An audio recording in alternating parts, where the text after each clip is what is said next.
김성환의 시사야는 청취자 여러분의 참여를 기다립니다. 문자 샵 9730으로 여러분의 의견 보내주세요. 짧은 문자는 50원, 긴 문자는 100원의 정보 이용료가 부과됩니다. 애플리케이션 콩, 유튜브 채널 KBS 일라디오에서는 무료로 참여하실 수 있습니다. 정부가 현행 사회적 거리두기 단계를 2주 더 연장한다고 밝혔습니다. 아울러 단계적 일상 회복 시점을 오는 11월로 명확히 제시했는데요. 방역체계 전환에 앞서 구체적으로 어떤 준비가 필요할까요? 또 오늘 중대본이 주관한 단계적 일상회복 관련 공개 토론회에 참석하신 분입니다. 한림대 강남성심병원 감염내과 이재갑 교수 연결해서 방역체계 전환과 백신 패스 논란에 대해 좀 더 자세한 얘기 나눠보겠습니다. 교수님 안녕하십니까? 네, 안녕하세요. 네. 백신 접종률과 지금 사회적 거리두기 단계 완화 문제 좀 여쭤보고 싶은데요. 네. 1차 접종률이 지금 거의 80% 가까이까지 76% 넘어섰잖아요. 네. 2차 접종 완료율은 50%를 또 넘어선 상황이기도 하고요. 네. 근데 사회적 거리두기 단계는 큰 틀 안에서는 지금 계속 유지한다고 얘기하고 있고 일부 네. 결혼식이나 장이나 아니면 돌잔치 뭐 이런 것만 조금 완화했거든요. 네. 왜 이런 조치를 취했다고 보십니까? 일단은 이제 그 추석 이후에 확진자가 추석 이전보다 좀 늘어나고 있는 추세였기 때문에 네. 이제 이런 부분 때문에 지금 거리두기를 완화하기에는 지금 의료 체계라는 이런 게 전혀 준비가 안 돼 있어서 예. 확진자에 급증되는 상황은 일단은 막아야 되겠다라는 취지고요. 다만 이제 백신 접종 완료율이 올라가고 있기 때문에 앞으로 백신 접종자에 대한 그런 거리두기 완화는 지속돼야 된다라는 신호는 또 보내야 되기 때문에 일부 뭐 결혼식이라든지 돌잔치 또 실외 체육 모임이나 이런 부분을 살짝 풀어주면서 앞으로 기존은 유지된다는 부분들은 계속 보여주기로 한 거로 생각이 됩니다. 근데 결혼식과 돌잔치 실외 체육 시설과 관련해서 좀 그 인원 제한을 완화하지 않았습니까? 물론 접종 완료자에 한해서 이제 완화를 해준 것이나 다름이 없는데 네. 좀 이렇게 완화해줘도 괜찮을까요? 일단 뭐 이제 접종 완료자에 대해서 완화하는 부분들은 그래도 이제 방역에 영향을 주는 좀 덜 주는 부분들이기 때문에 예. 일단은 또 이제 위드 코로나 또는 단계적 일상회복의 방향을 이제 앞으로 계속 보여준다는 개념들 국민들한테 앞으로 이렇게 될 거다라는 거를 안내를 해주고 또한 접종을 독려하는 그런 방향성도 있기 때문에 어떻든 이 부분들은 이제 그렇게 동의가 된 부분이고 사실 이번 주에 생활방역위원회나 이런 데에서도 얘기가 나온 거는 접종 완료자에 대해서는 계속해서 인센티브 제공은 확대해야 된다는 의견도 계속 있었습니다. 지금 정부는 향후 2주가 앞으로 방역 체계를 결정할 가장 중대한 고비다 이렇게 지금 밝히고 있는 상황인데요. 네. 거리두기 2주 연장으로 방역 효과 충분히 있을 수 있을까요? 일단 이제 사실 추석 끝나자마자 3,000명 넘고 이래가지고 이제 많이 우려를 했었는데 네. 이번 주에 계속 3,000명 넘는 상황으로 갈까봐 이제 전문가들도 많이 우려했고 정부도 우려했는데 그러지는 않습니다. 근데 어쨌든 확진자 범위 늘어나서 계속 2,000명 넘는 상황이 계속 반복되고 있기는 한데 근데 어떻든 간에 이제 지금 상황에서 확진자의 범위가 늘어나는 부분들 에 대해서 이제 앞으로 국민들이 어떻게 생각해야 되나에 대한 부분들도 이제 고민할 때가 된 거거든요. 다만 의료 체계가 준비돼 있다면 확진자가 좀 늘어나더라도 감당 가능한 게 아니겠냐. 이제 이런 고민들도 이제 시작할 때가 된 거라고 생각이 듭니다. 아무래도 대체 공휴일이 연이어 있다거나 또 단풍 시즌까지 겹칠 수 있기 때문에 그런 것까지도 고려했다고 봐야 되겠죠. 네, 그렇습니다. 일단 네. 그런 부분 고려해서 일단 더 이상의 확산은 아직 준비가 안 된 의료 체계 차원에서 힘들기는 하겠지만 일단은 뭐 2,000명대 이상 더 3,000명, 4,000명 이렇게 늘어나는 걸 일단 막기는 해야 되겠다.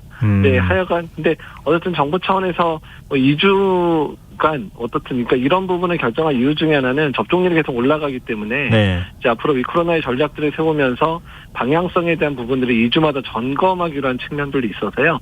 이번에 4주로 안 하고 2주로 한 거는 이제 그런 점검의 측면에서도 2주로 하긴 했습니다. 네. 앞서 국민들이 어떻게 생각하시는지라는 이제 그 말씀을 언급하셨는데 백신 패스에 관한 좀 생각이 다른 것 같아요. 일부 미접종자들은 질환이나 알레르기 때문에 못 맞는 경우나 또 경우도 있고 맞지 않을 권리도 있지 않느냐. 백신 패스는 기본권 침해다. 이렇게 주장을 하고 있거든요. 근데 이제 백신 패스의 주요 관점들은 이제 백신 접종자들로 하여금 다중이용 시설이나 공연 같은 것들을 더 볼 수 있게 허락해주는 개념으로 생각을 하시면 되는데, 다만 여기서 중요한 부분들은 백신 미접종자들이 이제 뭐 생활을 제한하려고 한다기보다는 일단은 그 부분들이 백신 접종을 안 했기 때문에 감염 전파에서 상당히 이제 위험할 수 있는 부분들을 이제 예방한다, 이런 측면으로 사실 받아들일 수도 있는 부분이거든요. 네.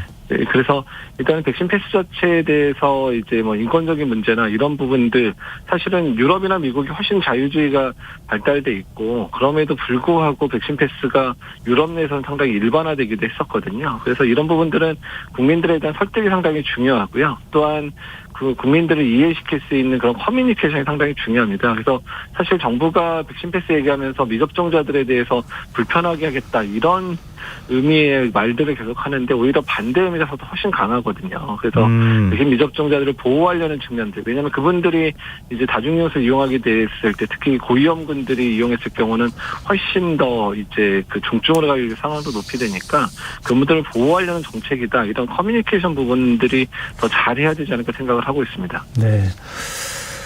오늘 중대본이 주관한 단계적 일상회복 관련 첫 공개 토론회가 열렸습니다. 교수님께서도 이 자리에 참석하신 걸로 알고 있는데요. 네. 혹시 어떤 의견 내셨습니까? 일단 저는 이제 그 오늘 세 분 이제 발제자 중에서 제가 이제 의료 현장에서 직접 근무하는 임상 의사이기 때문에 네. 일단 의료 체계 준비가 상당히 중요하다. 일단은 이제 그 위코로나 전략들 단계적 일상회복이 되면 확진자 범위가 늘어날 수밖에 없는 상황이니까 그런 늘어나는 확진자를 감당 가능할 수 있게끔 재택 치료 강조하는 부분들, 또한 일상적인 의료 체계에서 이제 환자를 볼 수 있게끔 우리가 알고 있는 의원, 병원, 뭐 종합병원, 상급종합병원, 이런 체계 안에서 코로나 환자를 볼 수 있는 시스템으로 빨리 넘어가야 된다, 이런 부분에 강조를 했습니다. 근데 단계적 일상회복 시행을 앞두고 경증이나 무증상 성인 환자를 대상으로 재택 치료가 지금 확대된다고 하거든요.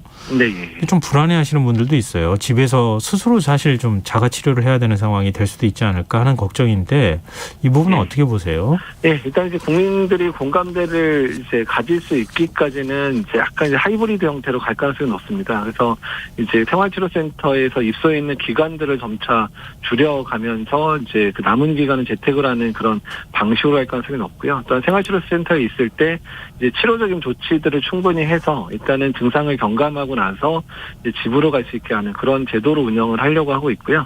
일단 재택치료 안에서도 이제 위험 증상이 있거나 이런 부분들은 여러 가지 IT 기술이나 이런 것들을 이용하고, 또한 병의원의 이제 관리 시스템을 만들어서 최대한 환자가 불안하지 않게끔 하는 정책들도 같이 동반돼서 시행이 돼야 되거든요. 일단 그에 대한 준비는 정부가 하고 있는 것으로 알고 있습니다. 정부가 단계적 일상회복 전환 시점을 오는 11월로 분명히 이제 확정해서 정해서 발표를 했는데요. 지금 연일 2,000명대 확진자가 나오고 있지 않습니까? 네. 이 11월이면 괜찮겠습니까? 단계적 일상회복으로 들어가도. 그러니까 이제 확진자 범위가 어떻든 간에 이제 단계적 일상회복이 되면 이게 의료체계 감당 못할 정도로 폭발적으로 증가하지 않는다고 하더라도 어느 정도 환자가 증가될 부분은 예상되는 부분입니다. 어쩌면 그 정도의 확진자가 늘어나는 것을 감당 가능할 수 있게, 관리 가능할 수 있게끔 이제 우리 의료체계라든지 우리 사회의 기초 체력을 또 길러야 되는 측면들이 반드시 있거든요. 네. 그러니까 오히려 그런 상황을 받아들일 수 있도록 국민도 준비하게 하고, 어떤 의료체계도 준비하고, 사회적 여건도 준비해서 가야 된다. 일단 방향성은 또 되돌릴 수는 없는 상황이라고 생각은 좀 들고요. 다만 한 가지 꼭 기억해야 될 거는 예상치 못한 그런 폭발적인 증가나 중증 환자가 증가가 되게 되면 당연히 단계적 일상회복의 속도는 느려지거나 다시 조금 일시적으로 돌아가는 그런 상황들도 있을 수 있다. 그런 레스큐 플랜이라고 그러죠. 그래서 위기 상황에 대한 계획들은 반드시 가진 상태에서 진행이 돼야 될 거는 같습니다. 지금 K75466-540 아이디 쓰시는 청취자분께서 단계적 일상회복, 병상 가동률은 괜찮을까요? 간호사가 많은 환자를 담당하고 있는데 거리두기 많아 걱정됩니다. 이런 의견 주셨거든요. 예, 일단은 이제 확진자 범위가 늘어났는데 우리나라가 지금 재택치료보다는 이제 다 입소를 하거나 입원하는 형태이기 때문에 아직은 여유가 있을지 모르지만 이런 상황으로 오래 가게 되면 어쩔 수 없이 이제 생활치료센터나 전담병원이 포화가 될 수도 있기 때문에 이제 의료체계가 확충되는 것 따라서 재택 범위의 범위가 늘어나는 거에 맞춰서 이제 담당 가능한 확진자의 범위 또는 담당 가능한 중증 환자의 범위를 정해놓고 거리두기를 완화해야 되고요. 그러니까 그 균형점을 이제 얼마나 잘 맞추느냐가 앞으로 안정되게 또는 이제 좀 이렇게 그러니까 연착륙이 가능한 그런 이제 단계적 일상회복이 가능하거든요. 그래서 그런 부분에 있어서는 상당한 노력이 필요합니다. 지금 좀 걱정스럽다고 얘기하시는 분들 얘기 들어보면 싱가포르 같은 경우에는 82%까지 접종을 완료해도 사망자나 확진자 수가 최대치를 경신하는 일까지 벌어지지 않았습니까? 네. 만약에 우리가 접종 완료율이 80% 넘어선다 하더라도 확진자가 갑자기 지금보다 훨씬 더 많이 발생한다거나 이럴 수도 있잖아요. 네, 그런 부분에 대한 이제 반드시 이제 그 컨티전시 플랜이라고 이제 위기 상황에 대한 플랜들은 계획은 반드시 가지고 있어야 됩니다. 그러면 당연히 일시적으로 거리두기를 강화할 수밖에 없는 상황들이 벌어질 수밖에 없거든요. 근데 그게 이제 그 수준에 대한 부분에서 국민의 합의가 필요한 부분이고요. 정부도 그 계획들을 소상히 이제 국민들한테 밝혀서 그 부분을 이해할 수 있게끔 하는 것도 상당히 중요하다는 겁니다. 근데 지금 말씀 들어보면 만약에 확진자가 늘어나면 다시 또 사회적 거리두기 단계 강화하고 또 그러면 또 풀고 이게 반복될 수 있다는 건가요?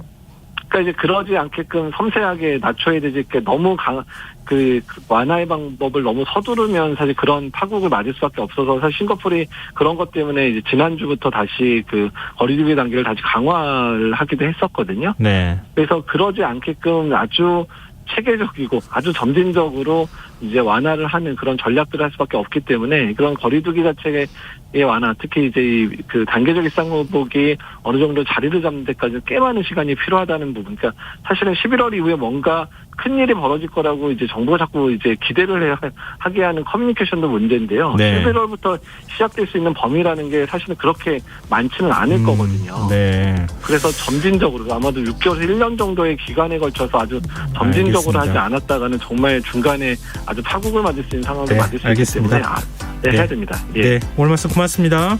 예, 감사합니다. 지금까지 한림대 강남성심병원 감염내과 이재갑 교수였습니다. 김성환의 있어요. 1부 순서는 여기서 마무리하겠습니다. 전 11시 정각 2부에 다시 오겠습니다.